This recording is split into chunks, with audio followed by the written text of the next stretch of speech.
ધોરાજીમાંથી એક ગંભીર બ્રેકિંગ સમાચાર સામે આવી રહ્યા છે। ધોરાજીના ફરેણી રોડ વિસ્તારમાં છેલ્લા 40 વર્ષથી 300થી વધુ પરિવારો વસવાટ કરી રહ્યા છે, જેમાં દેવી પૂજક સમાજના 100થી વધુ પરિવારો આજે પણ પ્રાથમિક સુવિધાઓથી વંચિત છે। આ વિસ્તારમાં પીવાનું પાણી, ભૂગર્ભ ગટર વ્યવસ્થા અને પાકા રોડ રસ્તાની સુવિધા ન હોવાના કારણે લોકો છેલ્લા 4 દાયકાથી ભારે તકલીફનો સામનો કરી રહ્યા છે।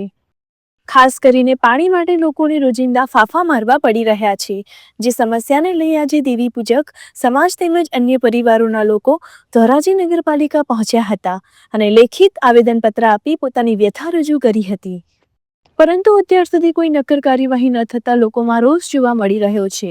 લોકોએ સવાલ ઉઠાવ્યો છે કે શું નગરપાલિકાને ફરેણી રોડ વિસ્તાર દેખાતો નથી અને કેમ વર્ષોથી આંખ આડા કાન કરવામાં આવી રહ્યા છે।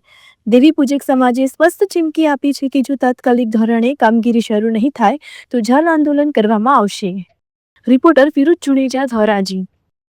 હું ધોરાજી દેવી પૂજક સમાજના શહેર પ્રમુખ સંજયભાઈ રવિભાઈ મકવાણા આજ રોજ 23 તારીખ 12મો મહિનો 2025ના રોજ અમે ચીફ ઓફિસર સાહેબ પાસે આવેલા રજૂઆત કરવા, આવેદનપત્ર દેવા બાબતે કે અમારા ફરેણ રોડ વિસ્તારમાં પાણી, ભૂગર્ભ ગટર, રોડ અને લાઇટ માટે રજૂઆત કરેલી છે અને વારંવાર અમે રજૂઆત ચીફ ઓફિસર સાહેબને કરી છે। અમારો વિસ્તાર 35થી 40 વર્ષથી વસવાટ છે અને 35થી 40 વર્ષથી અમે સાહેબોને રજૂઆત કરી આપી છે કે સાહેબ અમે તમારા દેશના નાગરિકો છે, તમે અમને આ વસ્તુથી શું લેવા વંચિત રાખો છો।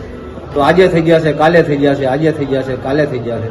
એટલા માટે અમે મીડિયાને સાથે રાખીને અધિકારીઓ ચીફ ઓફિસર સાહેબના જે નીચે અધિકારી છે એને અમે આવેદનપત્ર આપેલું છે અને એને અમને એવી બાંધણી આપેલી છે કે ભાઈ તમે બધા હરીમરીને બધા વ્યક્તિઓ આવેલા છો, નબળા માણસો છો, અમે તમારું સાંભળશું, અમે ચીફ ઓફિસર સાહેબ રજૂઆત કરશું અને તાત્કાલિક ધોરણે તમારું કામ ચાલુ કરશું।